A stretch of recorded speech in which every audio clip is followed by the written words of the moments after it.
शनिवार को जेडीयू अध्यक्ष ने अपने विधायकों की अहम बैठक की और अहम इस मायने में कि बहुत कम समय में सभी विधायकों को आने के लिए कहा गया था। इस बैठक में राष्ट्रीय अध्यक्ष ललन सिंह ने विधायकों के साथ 1-to-1 बात की और टास्क दिया कि संगठन को गांव से लेकर प्रखंड होते हुए जिला स्तर पर कैसे मजबूत किया जाए, इस पर विचार किया जाए। महिलाओं को साथ जोड़ने के लिए महिला विधायकों को टास्क दिया गया है। अब विपक्ष इस पर सवाल उठा रहा है कि 17 साल से सत्ता में रहने वाली जेडीयू इतनी कमजोर कैसे हो गई। ग्राफ को सुधारने में जुटे ललन सिंह, संगठन को मजबूत करने का लक्ष्य, विपक्ष का तंज बीजेपी में करेंगे विलय। शनिवार को यह बैठक अचानक बुलाई गई। कम समय में सभी विधायकों को बुलाया गया और एक एक विधायकों के साथ जेडीयू अध्यक्ष ने खुद बात की। बात यह कि कैसे पार्टी के संगठन को मजबूत किया जाए और महिलाओं को कैसे साथ में जोड़ा जाए। पार्टी के विस्तार के लिए पार्टी के जो प्रकोष्ठ के अध्यक्ष हैं, पार्टी के माननीय विधायक हैं, पार्टी के माननीय सांसद हैं, सबसे राय सलाह लेकर पार्टी को चलाया जाता है। पार्टी अगर एकजुट और एकता के साथ चलेगी तो पार्टी मजबूत होती है। दरअसल 2020 के चुनाव में जेडीयू की जो गत हुई है वो किसी से छिपी नहीं है। भले वो सत्ता में हो, लेकिन उन्हें तीसरे नंबर की पार्टी का दर्जा मिला हुआ है।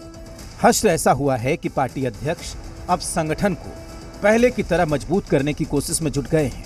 इस पर विपक्ष तंज कस रहा है कि कहीं आने वाले दिनों में जेडीयू को बीजेपी में विलय न करना पड़े। ये जदयू को मजबूत क्या करेंगे, आप कुछ दिन में देखेंगे कि जदयू या तो बीजेपी में मिल गई है या बीजेपी जो है दीमक की तरह जदयू को खा गई है।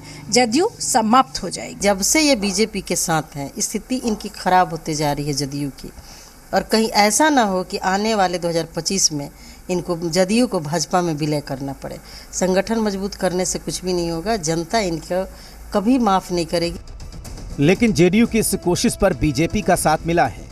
बीजेपी का मानना है कि हर किसी को अपने संगठन के विस्तार का हक है और जेडीयू कर रही है तो इसमें किसी को कोई दिक्कत नहीं होनी चाहिए।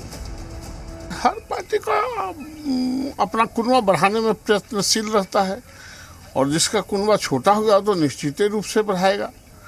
और पार्टी लोकतंत्र का यही तकाजा है कि अपने दायरा को बढ़ाना है। इसलिए नई कोई बात नहीं, बढ़ाना ही चाहिए। दरअसल समता पार्टी और जेडीयू बनने के बाद नीतीश कुमार के चढ़ते ग्राफ और उनके नेतृत्व की वजह से पार्टी ने आरजेडी को सत्ता से बेदखल कर दिया।